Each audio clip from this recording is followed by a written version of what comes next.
সরকার আসে সরকার যায়, কিন্তু প্রতিশ্রুতির মতোই পড়ে থাকে। 2 মাস ধরে বৃষ্টি হচ্ছে এবং বৃষ্টিতে বিভিন্ন জায়গার ছবিটা একেবারে বেহাল। বিভিন্ন জায়গায় রাস্তা ধসে পড়ছে, বহু বাড়িঘর ভেঙে পড়ছে, সাধারণ মানুষজন তারা সমস্যার মধ্যে পড়ছেন, ঘাটালের বাসিন্দারা তারাও সমস্যার মধ্যে পড়ছেন।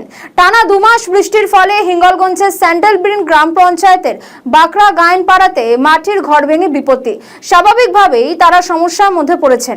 একাধিকবার তৃণমূলের নেতা শহীদুল্লাহ গাজী থেকে মেম্বারদেরকে জানালো, তারা শুধু আশ্বাস দিয়ে গেছেন, কিন্তু কাজের কাজ কিছু করেননি, ঘরও পাওয়া যায়নি। টানা 2 মাসের বৃষ্টিতে তারা একেবারে বিপদে পড়েছেন।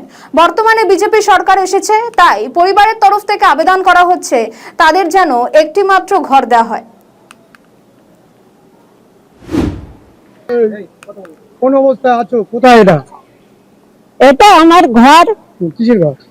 ওই পেপার দেওয়া ঘর, পেপারের ঘর। কেন ঘর দেয়নি তোমাকে? না, আমার কোনো ঘর দেয়নি। কিসের ঘরে আছো এখন? মাটির ঘর। কাউকে জানিয়েছিলে? হ্যাঁ, তা সবাইকে জানাইছি। কাকে জানি? ও প্রধানেরও জানাইছি, মেম্বারেরও জানাইছি।